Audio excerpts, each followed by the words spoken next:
আর এই হরি নামের খেলাটা যদি জগতে কোনো ভক্ত একবারই খেলতে পারে তাহলে এ খেলায় কেউ হারে না, যারা খেলে জগতে সবাই জিতে যায়। হরি বল হরি। শুধু তাই নাই বাবা, আপনি এই হরি নামের খেলাটা আপনি লক্ষ লক্ষ মানুষের মধ্যে বসে খেলতে পারবেন, হাজার হাজার মানুষের মধ্যে বসে খেলতে পারবেন, কোটি কোটি মানুষের মধ্যে বসে আপনি এই হরি নামের খেলাটা খেলতে পারবেন।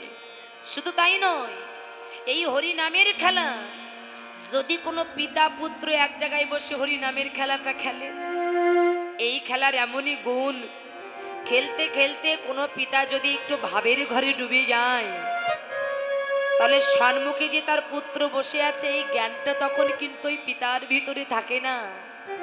হরি নামের খেলাটা খেলতে খেলতে যখন অনেক গভীরে পৌঁছাই যায় তখন কত পিতা কি করে জানো, ওই ভাবের ঘরে ডুবে যেয়ে কত পিতা ধরে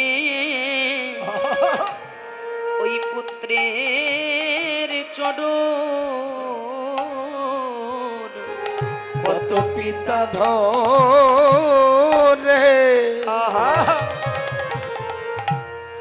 ওই পুত্রের চরণ। আহা হরি নামের তরঙ্গ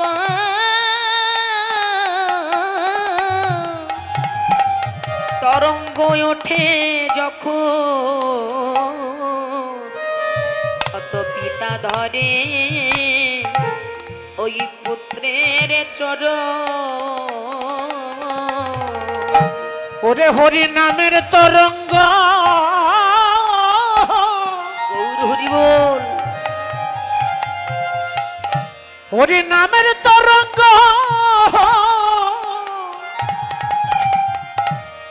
ওঠে যখন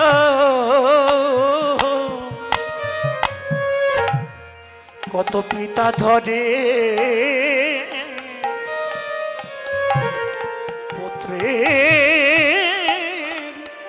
পুত্রের চরণ।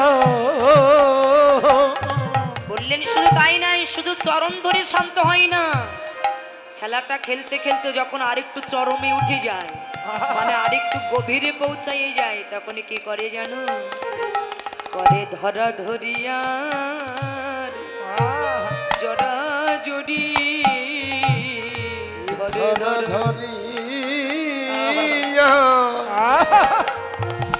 জড়া জড়ি, করে ধরা ধরিয়ার জড়া জড়ি করে করে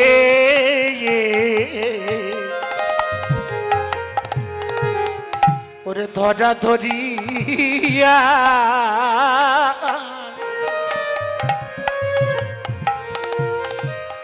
জড়া জড়া জড়ি রে, ওই ধুলাই দিয়ে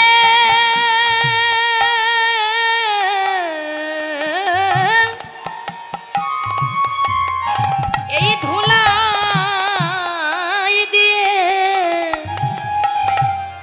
ধুলাই দিয়ে গড়া গড়ি করে ধর ধরিয়ার জড়া জড়ি,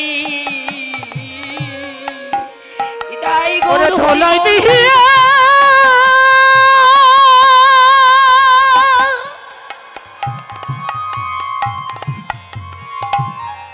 ওরে ধুলাই দিয়ে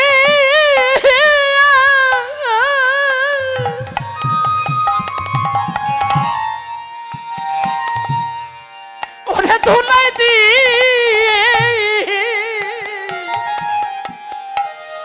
গড়া গড়ি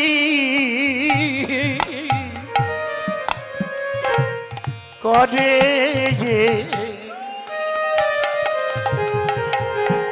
ধরা ধরিয়া জড়া জড়া জড়ি, এই ধুলাই দিয়ে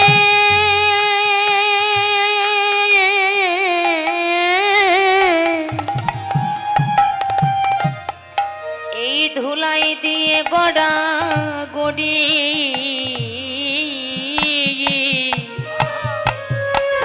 করে ধরা ধরিয়ার জড়া জড়ি ওরে ধুলাই দিয়ে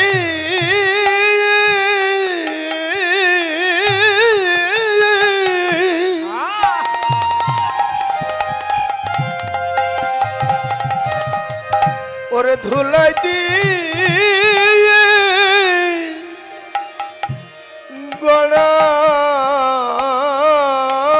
গড়ি করে করে ধরা ধরিয়া জড়া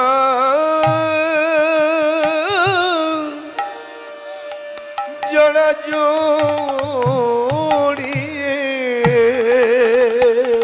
তখন তাদের আত্মস্মৃতি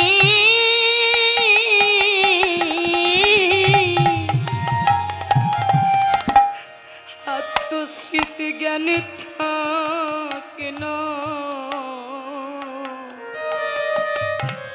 করে ধরা ধরিয়ার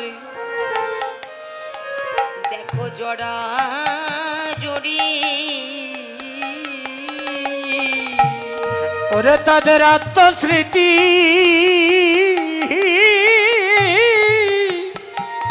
গৌর হরি বললি তাই গৌর হরি বল তাদের আত্মস্মৃতি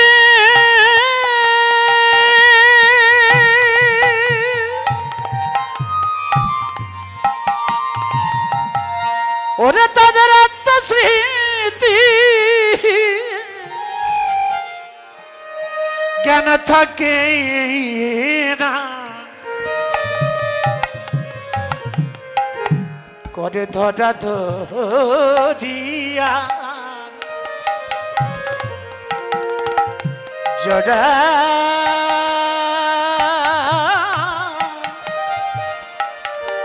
জড়া জড়ি ওরা তখন পথের কাঙাল হয়ে যায় রে হরি নামের খেলা খেলে যারা ওরে পথের কাঙাল হয়ে যায় রে থাকা ঘরে আর মন বসে না পথের কাঙাল হয়ে যায় রে ঘরে ধরা ধরিয়ার জড়া জড়ি থাকা ঘরে আর মন বসে না ঘরে ধরা ধরিয়ার জড়া জড়ি থাকা ঘরে আর মন বসে না ধুলাই দিয়ে গড়া গড়ি জড়া গড়া গড়ি ওই ধুলাই দিয়ে গড়া গড়ি ধরা ধরিয়া জড়া জড়ি ধুলাই দিয়ে গড়া গড়ি ধরা ধরিয়া জড়া জড়ি আরে করে ধরা ধরিয়া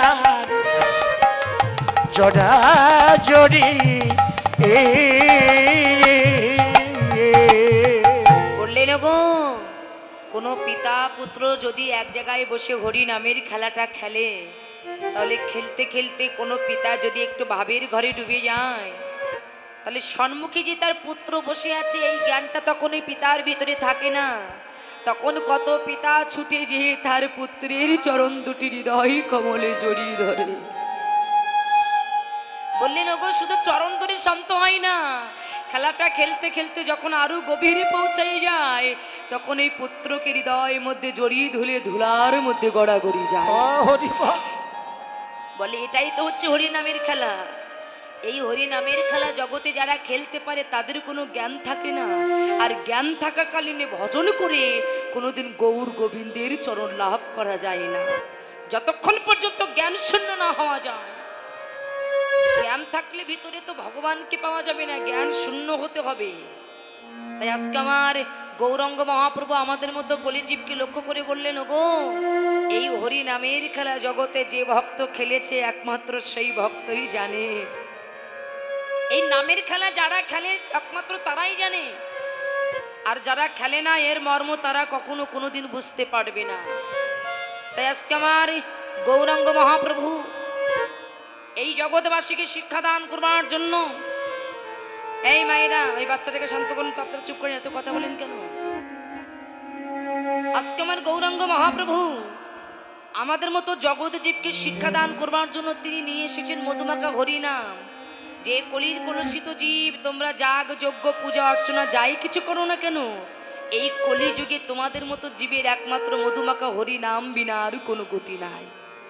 যাই কিছু করো না কেন, কৃষ্ণ নাম বিনে হরিনাম বিনে তোমাদের মতো কলি জীবের আর কোনো গতি নাই, গতি নাই, গতি নাই। তাই গৌরাঙ্গ মহাপ্রভু যখন সকল সহচর গণকে সঙ্গে নিয়ে আমার গৌরাঙ্গ মহাপ্রভু যখন খেলা খেলছেন, খেলাটা খেলতে খেলতে হঠাৎ করেই গগন পাটে চেয়ে দেখলেন যে গগন আর বেশি বেলা নাই, বেলা ডুবে যাওয়ার মতো হয়ে গেছে। তাই বেলা যখন ডুবে যাওয়ার মতো হয়ে গেলেন, তখন আমার গৌর হরি আমাদের মতো কলিজীবকে লক্ষ্য করে বলছে, ওগো দাদা, আরে শোনো, সারাটা জীবন ধরে তো খেলাই মেতে আছো, কিন্তু চেয়ে দেখো বেলা ডুবে যাওয়ার সময় হয়ে গেছে, তুমি ঘরে যাবে না? কি গো, সারাটা জীবন ধরে খেলায় মেতে থাকতে গিয়ে তোমার ঘরে যাওয়ার কথা তো মনে নাই? শুধু তো খেলায় মেতে আছো, তো ঘরে কি তোমরা যাবে না? কি গো, আজকে গৌরাঙ্গ মহাপ্রভু আমাদের ঘরে যাওয়ার কথা বললেন। বাবা, কোন ঘর? হয়তো এখানে অনেকে মনে করতে পারেন যে আমরা ঘর ছেড়ে এখানে কীর্তন শুনতে এসেছি, তাই বেলা ডুবে গেছে, তাই মনে হয় গৌরাঙ্গ মহাপ্রভু আমাদের ঘরে যাওয়ার কথা বললেন। কিন্তু দেখুন, আমরা এই জগতে যে যাই কাজকর্ম করি না কেন, হঠাৎ কাজকর্ম করতে করতে যখন গগন পাটে চেয়ে দেখি যে গগনে বেশি বেলা নেই, তখন আমরা কি করি না, আমাদের আপন কর্মকে পরিত্যাগ করে আমাদের ঘরে যাওয়ার পথটা দেখে নেই।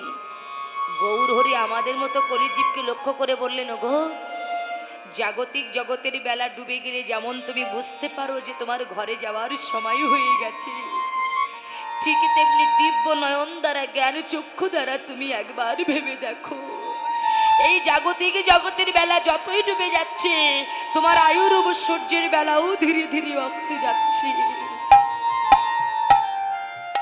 বললেন এই আয়ু বেলাও ধীরে ধীরে অস্তে যাচ্ছে, তাই যদি পারো সকাল সকাল একবার ঘরে যাওয়ার পথটা দেখে নাও। লক্ষ্য করে শুনবেন মন দিয়ে। আর ঘরে যদি যেতে চাও তাহলে সেজে নাও। সাজতে বললেন কোন সাজ? এই জাগতিক জগতে মায়েরা কত সাজে সাজেন না, বললেন ওই সাজে সাজলে শুধু সাজা পেতে হয়, আর ওই সাজে সাজলে কখনো কোনোদিন আমার গৌর গোবিন্দেরই কৃপা লাভ করা যায় না। সাজতে যদি চাও তুমি এই সাজে সাজো। কোন সাজ? না তিলকাং তুলসী মাল্য শিক্ষা কপিন বহির্ব্যাস সদা মুখে হরিনাম, এই পঞ্চম লক্ষণ বৈষ্ণবের। এই পঞ্চম লক্ষণের মধ্যে সেজে নাও, নিজেকে সাজিয়ে নাও। কামিনী কাঞ্চন কামে কামনা মন থেকে মুছে ফেলে দাও, যদি পারো একবার ভক্তির পাত্র হয়ে যাও।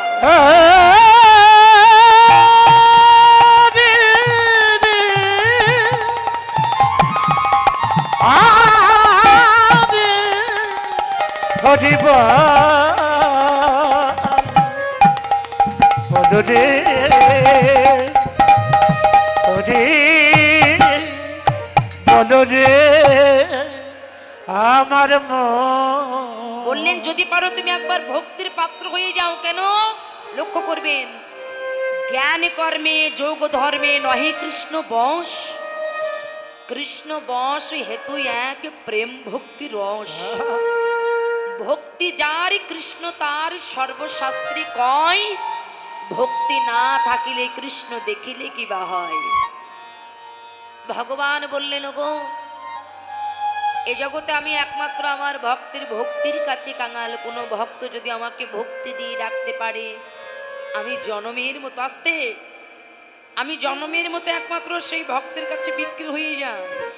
আচ্ছা বাবা, আমরা যখন বাজারে যাই, আপনারা যখন বাজারে যান, অনেকে আছে না বাজারে গিয়ে ভগবানের মূর্তি কিনে আনে টাকা দিয়ে।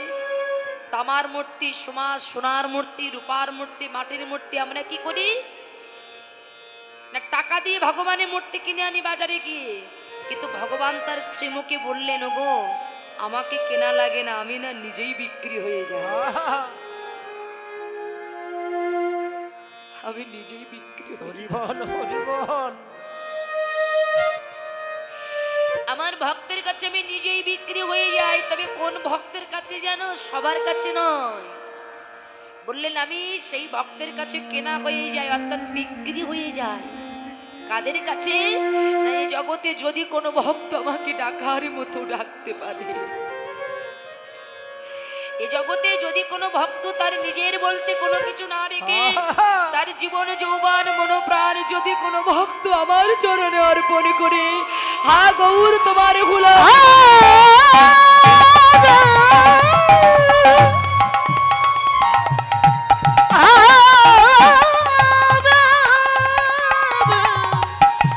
হরে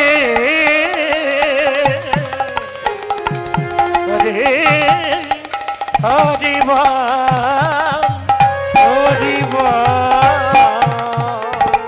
বললেন হা গৌর তোমার গোলামি বলে কোনো ভক্ত যদি আমাকে ডাকতে পারে, আমি তার কাছে কেনা হয়ে যাই। কেনা মানে কি জানেন? বললেন আমি তো তার কাছে বিক্রি হয়েই যাই, আবার আমি তার কে না হই। অর্থাৎ এ জগতে আমি তার ভাই হই, আমি তার বন্ধু হই, আমি তার মাতা হই, আমি তার পিতা হই।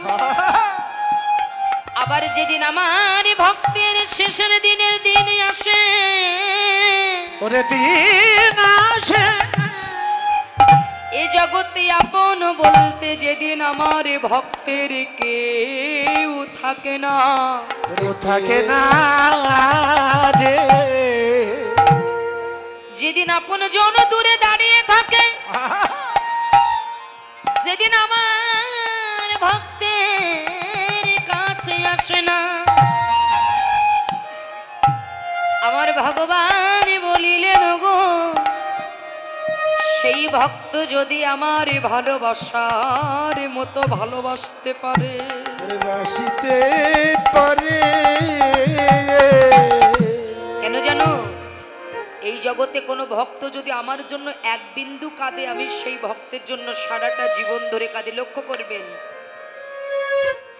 বললেন কোন ভক্ত যদি আমার জন্য এক বিন্দু কাঁদে, আমি তার জন্য সারা জীবন ধরে কাঁদি। কোন ভক্ত যদি আমার জন্য এক ফোঁটা চোখের জল ফেলা, আমি সেই ভক্তের জন্য সারাটা জীবন ধরে আমি আমার চোখের জল ফেলা। কোন ভক্ত যদি আমার দিকে 2 পদ অগ্রসর করে দেয়, আমি সেই ভক্তের জন্য 4 পদ অগ্রসর করে দেই। কেননা ভক্তাদিন ভগবান রাখিতে ভক্তের মান, আপনি হইয়া ছোট ভক্তের বাড়ানি সম্মান। ভগবান তার শ্রীমুখে বলে গেলেন যে জগতে যদি আমার কৃপা তোমরা পেতে চাও, তাহলে আগে পেতে হবে আমার ভক্তেরই কৃপা। আমার ভক্তেরই কৃপা, আমার বৈষ্ণবেরই কৃপা যদি না হয়, তবে কখনো কোনোদিন আমার কৃপা লাভ করা যায় না। বাবা আপনারা জানেন, আমার গৌরাঙ্গ মহাপ্রভু যিনি বিদাজ্ঞ পণ্ডিত ছিলেন, সেই সময় তার মতো পণ্ডিত কিন্তু জগতে কেউ ছিলেন না। লক্ষ্য করে শুনুন এই কথাগুলো, তার মতো পণ্ডিত জগতে কেউ ছিলেন না। আচ্ছা বাবা, তিনি তো পারতেন যে আমাদের মতো কলির জীবকে উদ্ধার করবার জন্য অনেক গ্রন্থপাতি লিখে যেতে পারতেন না?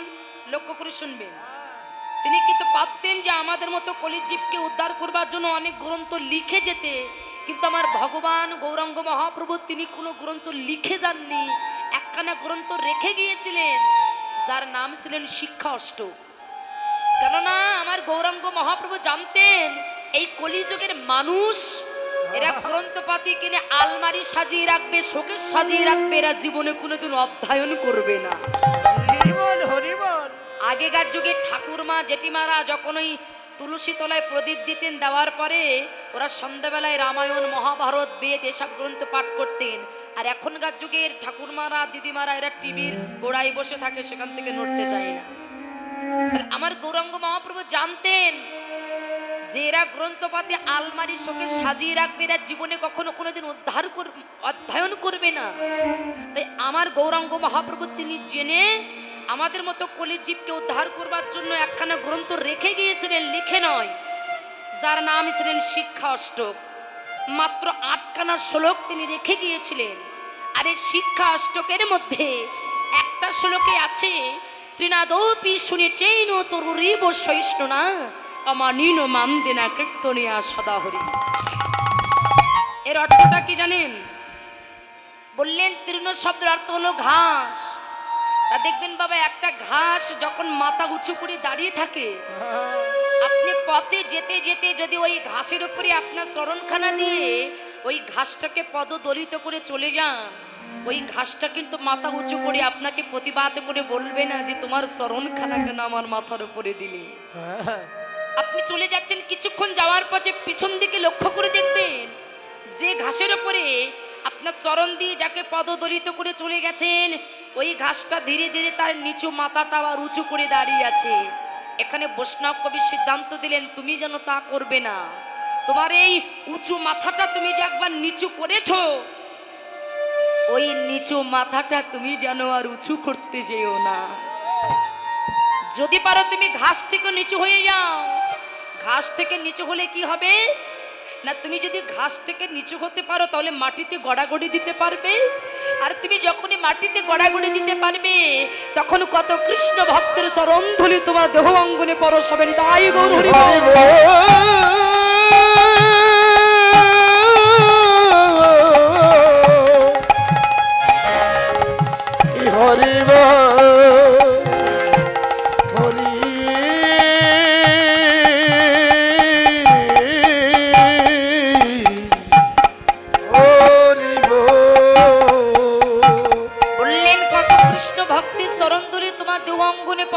তোমার মানব জন্ম ধন্য হয়ে যাবে। তাই আজকে আমার গৌর হরি আমাদের মতো কলির জীবকে শিক্ষা দান করবার জন্য বললেন, এই কলির কলুষিত জীব। আজকে আপনারা চিন্তা করতে পারেন যিনি গৌরাঙ্গ মহাপ্রভু, যিনি ব্রাহ্মণ তনয়া, লক্ষ্য করে শুনুন, ব্রাহ্মণ পুত্র। আজকে আমরা কত জাতের বিচার করি, আর আমার গৌরাঙ্গ মহাপ্রভু তিনি কোনো জাতের বিচার করলো না জানেন। আমার গৌর হরি যাকে দেখেছে তাকে বুকে জড়িয়ে ধরেছে। শুধু তাই নয়, গৌর হরি একদিন নবদ্বীপের পথ দিয়ে হরিনাম করতে করতে যাচ্ছেন। কিছু ভক্ত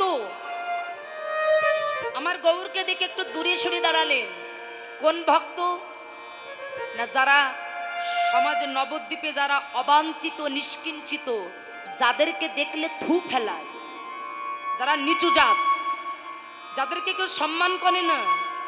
আমার গৌর হরি যখন এই ভক্তবৃন্দের সঙ্গে করে নিয়ে যখন এই নবদ্বীপের পথ দিয়ে আমার গৌর হরি হরিনাম করতে করতে যাচ্ছেন,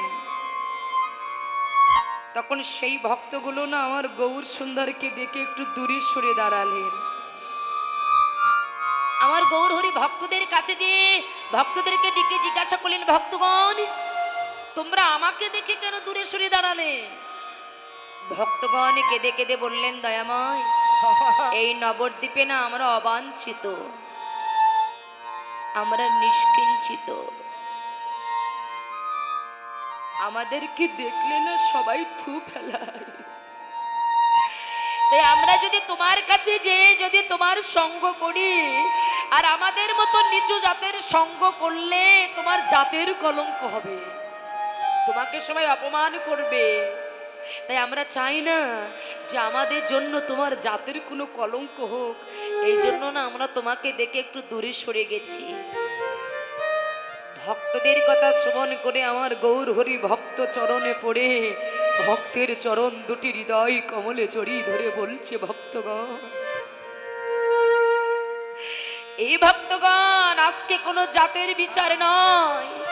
দেখবে আমি এই জাত যেতে যেতে একদিন এমন একটা জাত তৈরি করব, সেই জাতের নাম হবে বৈষ্ণব জাত। আর নাম হবে বৈষ্ণব জাত। আজকে সেই গৌরাঙ্গ মহাপ্রভু তিনি মধুমাখা হরি নামের ডালি মাথায় নিয়ে নদিয়ার পথ দিয়ে হরিনাম করতে করতে আমার গৌর হরি চললেন। আর যাকেই দেখেছে তাকেই বুকে জড়িয়ে ধরেছে আর বললেন, হে জগৎবাসী যদি পারো হরি বলো, কৃষ্ণ বলো, কৃষ্ণ বলে কাঁদো। কেননা এই জগতে যে যত বেশি করে কাঁদতে পারবে সে তত তাড়াতাড়ি আমার ভগবানের চরণ পাবে।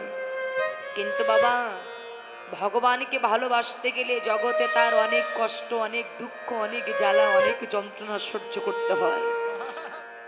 আমার ভগবান বললেন যে জগতে যারা আমাকে বেশি ভালোবাসে আমি তাদের মাথায় অনেক দুঃখের বোঝা, কষ্টের বোঝা, জ্বালা যন্ত্রণার বোঝা আমি সেই ভক্তের মাথার উপরে চাপিয়ে দিই। কিন্তু এই জগতে যদি কোনো ভক্ত আমার এই কষ্টের বোঝা, দুঃখের বোঝা, জ্বালা যন্ত্রণার বোঝা মাথায় নিয়ে যদি কোনো ভক্ত একবার আমার চরণ প্রান্তে আসতে পারে, আমি কথা দিলাম এ জগতে সেই ভক্তের আমার চরণে দাস হওয়ার দরকার হয় না। এই জগতে যদি কোনো ভক্ত সকল বিরহের বোঝা মাথায় নিয়ে যদি আমার কাছে আসতে পারে, তাহলে তাকে আমার চরণে দাস হওয়ার দরকার হয় না। আমি কি করি জানো? আমার ভক্তের চরণের দাস, ভক্তের চরণের দাস,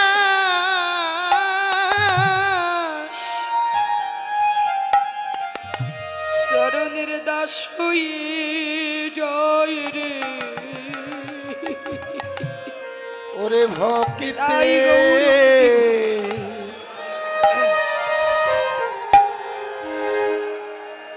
ভক্তের চরণে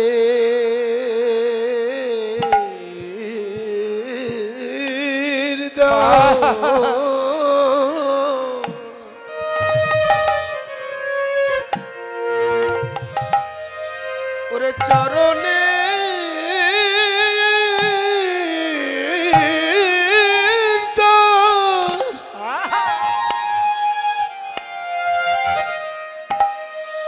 ওরে চরণের আমি হয়ে যাই রে। যাদের গৌরে বলে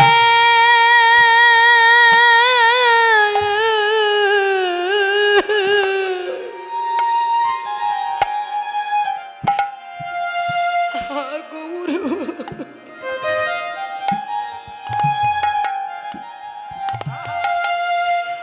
গৌর বলে যাদের এই নয়ন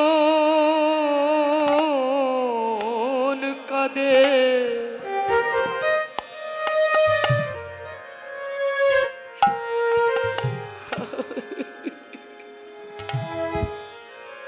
ভক্তের চরণের দাস, চরণের দাস,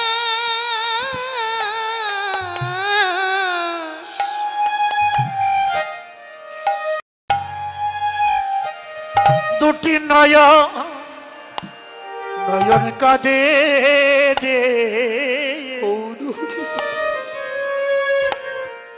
সেই ভক্তে ভক্তর চরণে দাস আমি হয়ে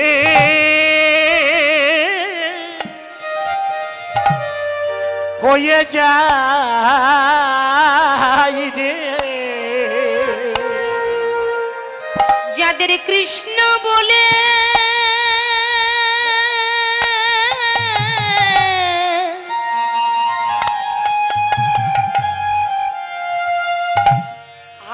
কৃষ্ণ বলে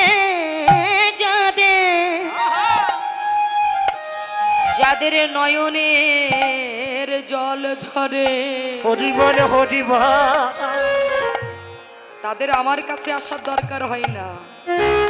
আমার ভক্তের চরণের দাস আমি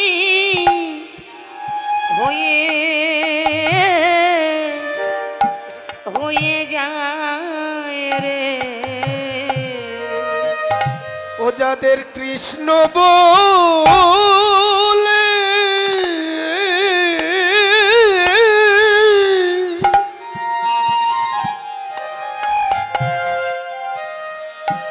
যাদের কৃষ্ণ বলে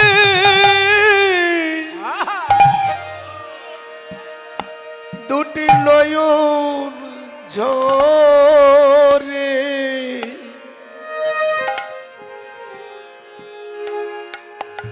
আমি সে ভক্তি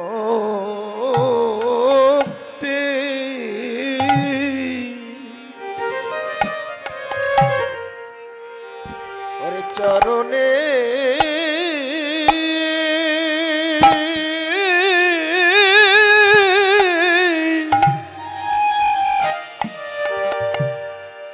দাস হয়ে যাই রে। কেন নয় আমা হতে আমার নামই বড়, ওরে না বড় নামে হতে আমার ভক্ত বড়, ভক্ত হতে ভক্তের চরণ ধুলি আরো বড়। ভগবান এই জগতে তার ভক্তকে বড় করে গেছে, তাই ভগবান বললেন যদি কোনো ভক্ত আমাকে ডাকার মতো ডাকতে পারে এই জগতে তাকে আমার কাছে যাওয়া লাগে না। একটা কথা মনে রাখবেন, নদী কিন্তু কোনোদিন সাগরের কাছে যায় না, সাগর কিন্তু নদীর কাছে যায় নদীর সঙ্গে মিলিত হওয়ার জন্য। এই যে ভক্ত ভগবানের প্রেম, আপনারা কি দেখেছেন যে কোনো ভক্ত ভগবানের কাছে গেছে? ভগবান কিন্তু ছুটে গেছে ভক্তের কাছে, কিসের জন্য? একমাত্র ভক্তের ভক্তির টানে।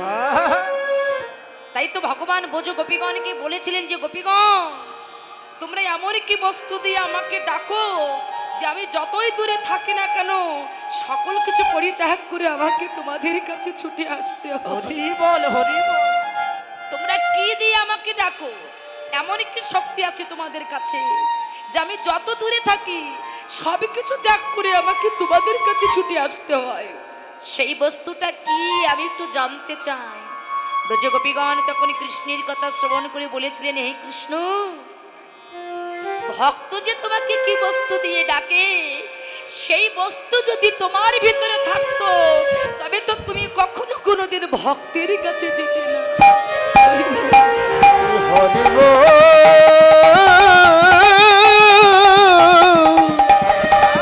হরি হরি হরি তবে সেই বস্তুটা কি না, সেই বস্তুটা হলো প্রেম আর ভক্তি।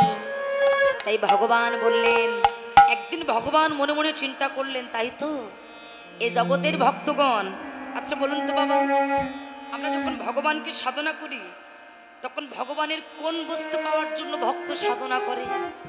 কি পাওয়ার জন্য? দেহ মস্তক কর এগুলো পাওয়ার জন্য কি কেউ কোনো ভক্ত সাধনা করে? সকল ভক্ত সাধনা করে কিসের জন্য? না একমাত্র আমার ভগবানের ওই শ্রী রাতুল চরণ পাওয়ার জন্য। তাই ভগবান একদিন মনে মনে চিন্তা করলেন আমার চরণের মধ্যে এমন কি বস্তু আছে যে চরণ পাওয়ার জন্য আমার ভক্তগণ সাধনা করে। তাই ভগবানের একদিন মনে সাধে জাগলো যে ভক্তগণ আমার চরণ পাওয়ার জন্য সাধনা করে, কিন্তু আমারও তো মনে ইচ্ছা হয় আমার ভক্তের চরণ দুটি আমার হৃদয় কোমলে জড়িয়ে ধরে আমার তাপিত প্রাণ আমি শীতল করি। তাই ভগবান মনে মনে চিন্তা করলেন আমি আগাত কলিযুগে যে আমার এই দেহটিকে আমি পঞ্চভাগে বিভক্ত করব। তাই তো ভগবান এই ভক্ত চরণ ও ধুলি অঙ্গে মাখবার জন্য তিনি গৌর বেশে আজকে রাধা প্রেম কান্তি অঙ্গে ধরে এই নবদ্বীপে এসে তিনি আজকে কাঙালের মতো বেড়াচ্ছেন। ভগবানের ঐশ্বর্য ছিল না? ছিল তো। তিনি জগৎকে দেখালেন যে ঐশ্বর্য থাকলে কোনো সেখানে কৃষ্ণ ভক্তি আসে না।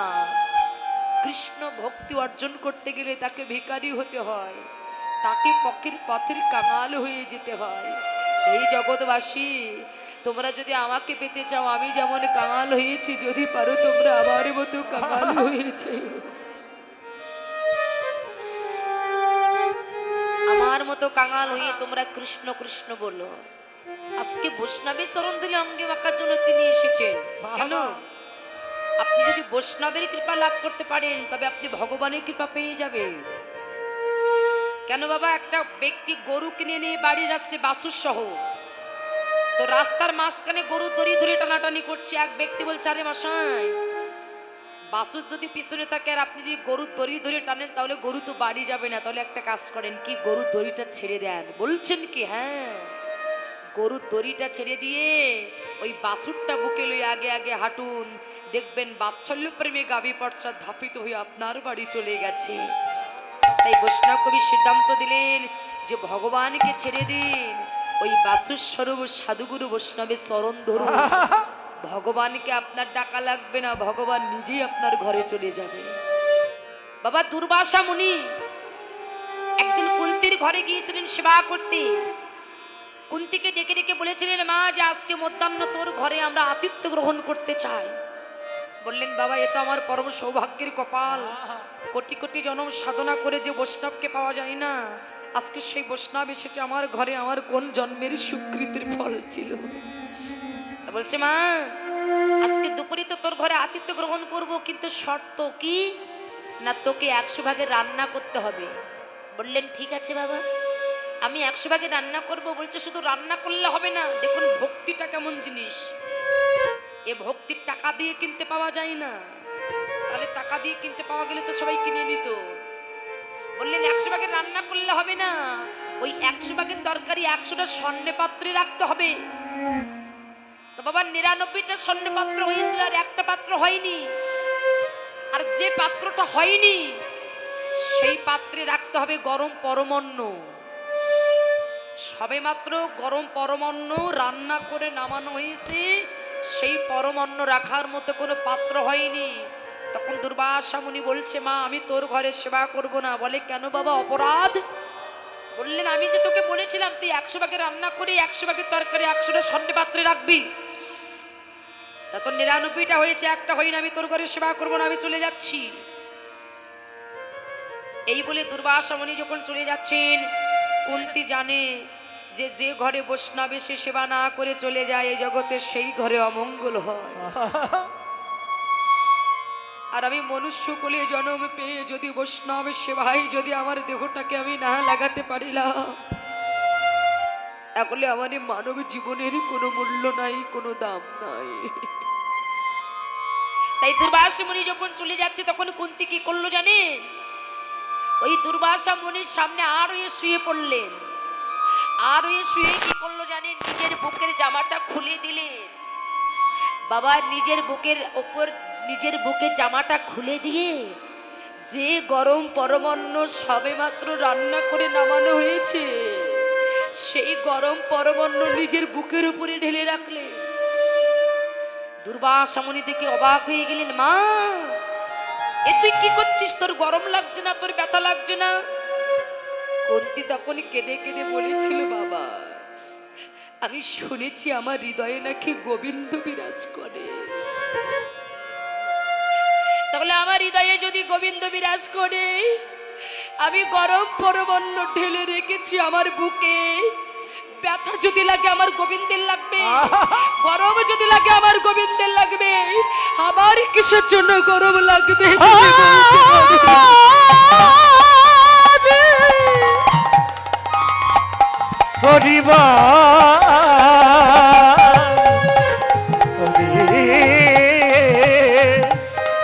বলো রে আমার দুর্বাসা মুনি দিকে অবাক হয়ে গেলেন, মা তোর ভক্তির কাছে আমি বিক্রি হয়েছি, আমি তোকে পরীক্ষা করতে এসেছিলাম, তুই আমার পরীক্ষায় উত্তীর্ণ, বল তুই কি চাস? কুন্তি তখন ছুটে যেয়ে দুর্বাসা মুনির চরণ দুটি হৃদয় কমলে জড়িয়ে ধরে বলছে, বাবা শুনেছি বৈষ্ণবেরই কৃপা হলে নাকি ভগবানেরই কৃপা পাওয়া যায়, কিন্তু জগতে আমি তো এমন কোনো কর্ম করি নাই যে আমি ভগবানের চরণ পাবো, এমন কর্ম তো আমার নাই। কিন্তু বাবা আমি ভগবানের চরণ পাই বা না পাই, তাতে আমার কোনো দুঃখ নাই। তোমার চরণে একটাই মিনতি, সেটা কি জানো? তোমার মতো বৈষ্ণবের চরণ ছাড়া আমার কোনো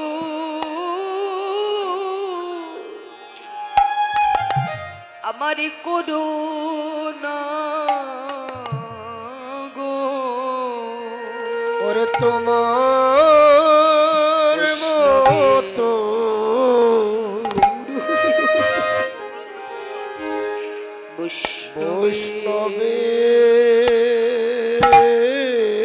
বৈষ্ণবের চরণ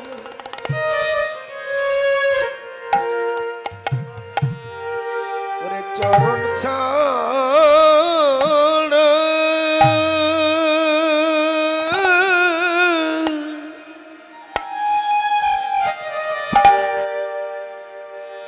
আমায় করুণা গো আমার যে কুলে জন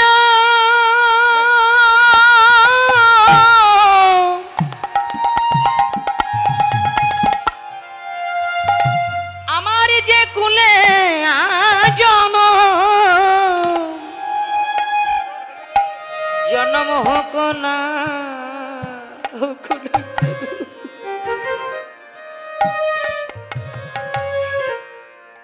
বৈষ্ণবের চরণ ছাড়া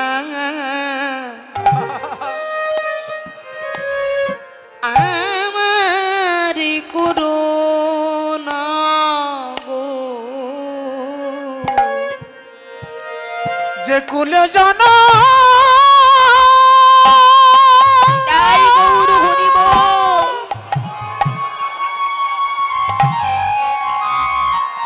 যে কুলে জানা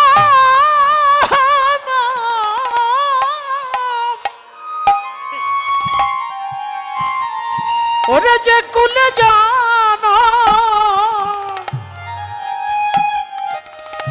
আমার হোক না কেন বৈষ্ণবের চরণ ছাড়া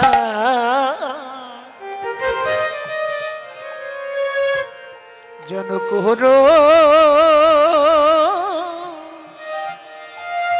করুণা গো।